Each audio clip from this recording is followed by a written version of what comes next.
So what is our objective here? Our objective is to feel hopeful and sure about different areas of my life.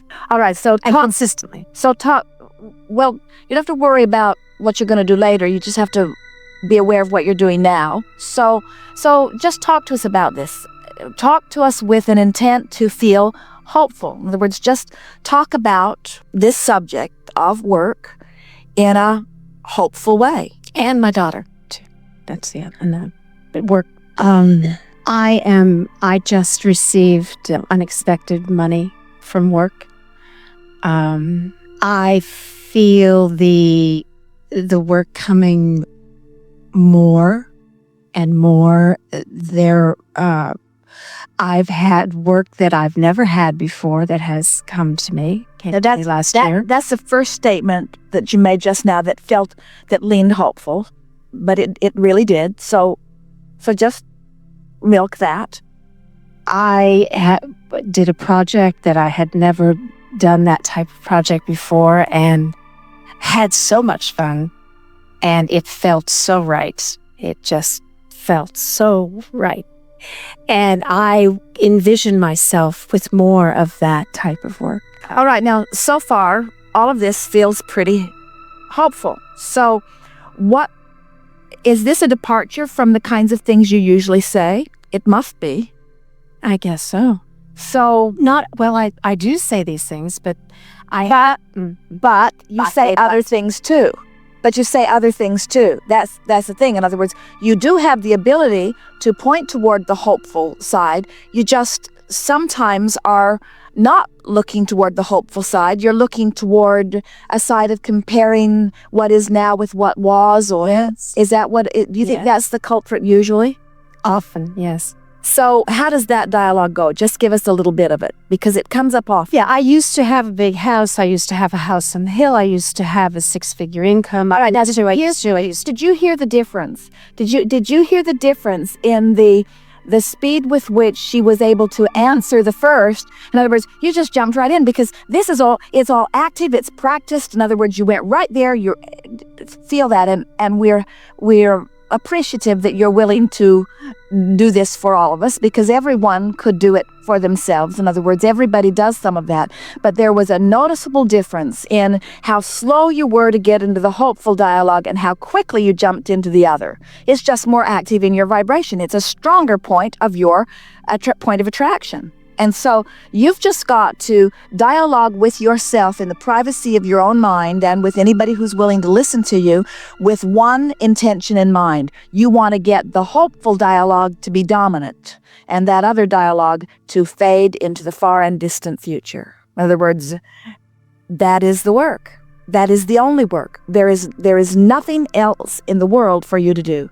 You've just got to shift the part, because both parts are active within you, but one part is much more dominantly active within you, and that's the part that's slowing you down. So poke at that with a stick just a little bit. In other words, go there. It was easy for you to go there. Get back into that dialogue, and then let's make the shift into the other. I used to have a 6-figure income consistently. I used to live in a lovely home. I used to have constant work. I used to have financial freedom. So as you make those statements, you can feel how and we encouraged it, we know, but it's almost like deliberate torture, isn't it? It's like saying, well, here's where I am, and here's where I want to be, and just to make myself feel extra bad about where I am now, I'm going to strike the comparison. Now, see, you could strike the comparison about what was and use it as a means to feel better. In other words, it was once, it could be again, but that's not the way you're using it. No, it's not. You're not doing it consciously. We know that you're not setting out to make yourself feel bad, but it's just turning out that way. And so you're the one that's got to turn it around. And that's why we talked with a woman recently who says, I weigh 200 pounds more than I want to. And we said, and that's not going to change today, is it? Or tomorrow or next week. In other words, that's pretty much going to be the way it is for a while, but you can change the way you feel about that. We says to someone who is having pain in her hips, that's not going to change today or tomorrow, but you can change the way you feel about it. And so your financial picture isn't going to turn around today or tomorrow. And you see what we're getting at. And so you have to set that aside as something that is never has been, but is not your work, and it's not the place where you want to put your attention. You want to put your attention on doing something about offering dialogue that produces a different feeling in you.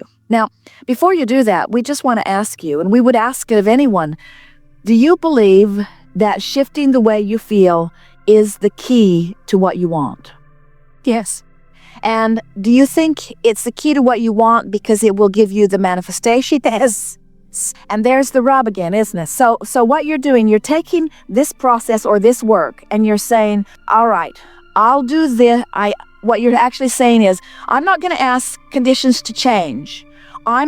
So that I can feel better. I'm going to feel better.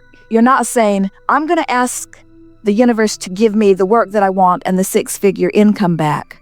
What you're saying is, I'm going to play your silly game, Abraham, and I'm going to shift my emotion and shift my vibration so that the universe can give me what I want. But it's still all with the intent of getting what you want so that you can feel better. Yes. And you got to find a way of getting rid of that. You've got to make peace with where you are. You've got to show yourself that you can feel better if nothing changes. And when you show yourself that you can feel better if nothing changes, then it must change.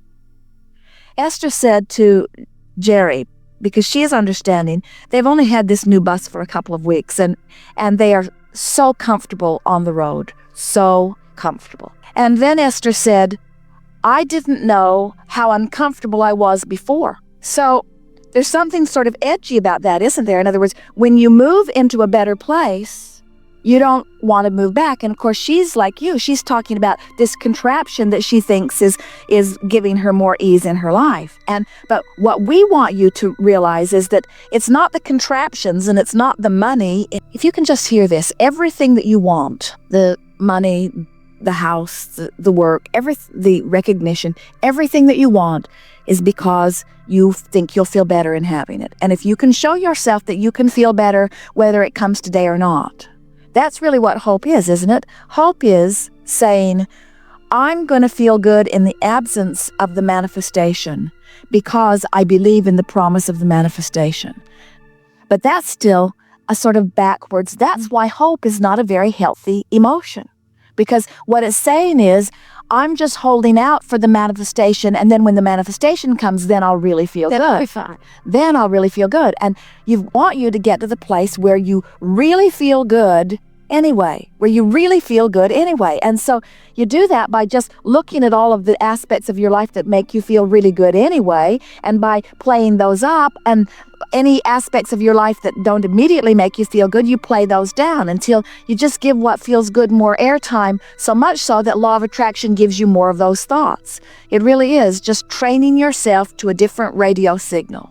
It would be like, let's make a very simple analogy. You accidentally found a station on the radio that you really liked, and you didn't pay attention to what the numbers were, and so now you're trying to find it again. And so you're dialing for it. You don't actually know what the numbers are. You're just dialing and listening and dialing and listening. Well, that's the way you use your guidance system. You just say something and see how it feels, and then say something else and see how it feels, and say something else and see how it feels. So let's play together just briefly. Okay? Talk hopeful. Stop. Before you do that, tell us why you're going to do it. Why are you going to make an effort to feel hopeful? To feel good no matter what. Because I want to feel hopeful. Because it feels better to feel hopeful than it does to feel doubtful. It feels wonderful to feel good. And so I'm gonna sit here in this moment because I can't change anything, but I can change the way I feel. So I'm gonna take this opportunity to see if I can't feel hopeful. I could talk about. Esther turned on the television last night for a moment. She wanted to wind down a little bit, and she found a television program that was talking about some person who had kind of made his way to stardom, but it talked about all the people he loved that had died in his life. That's what the whole program was about. He got feeling good, and then this one died, and then he got feeling better, and then this one died, and then he got feeling better. And Esther said to the television as she turned it off, I don't want to hear this. I don't want to hear this. In other words, I turned you on, she said to the television, because I was hoping that you could give me something that would make me feel happy. But you're not giving me anything that makes me feel happy, so I'm turning you off. And that's the way we want you to feel about your own conversations in your mind. I'm sitting here and I'm going to think some happy thoughts, or I'm going to go do something where I'm not thinking. But this period of time that I've carved out is for the purpose of using my mind to improve the way I feel. Period. That's what my work is right now. So then you just go for it.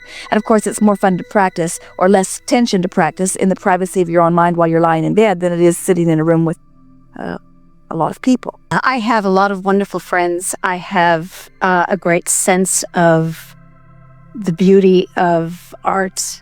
I have a great imagination, a terrific, vivid imagination. I have a lot of people who love me. I have a lot of good contacts. I have a lot of surprises that come to me and buoy me and give me a sense of the possibilities that exist. I had a wonderful dream last night. I had a great dream that someone said to me, well, so-and-so, and I don't know who the person was. I didn't recognize the name, but it was a woman, achieved this very late in life. So that means you can, doesn't it? And I said, well, I don't know. And he said, I don't know who he was, but he said, and it was in the context of a theater or a film or something. And he's encouraged. He said, no. He said, there it is. So I had that dream, and it felt lovely when I woke up remembering that dream. I have a beautiful, beautiful, extraordinary daughter who is my joy, fills my heart. I have a lot of physical strength and impeccable health. I have. All right, now we're hearing you, and we are enjoying your words, and we are impressed with how good you are with the words.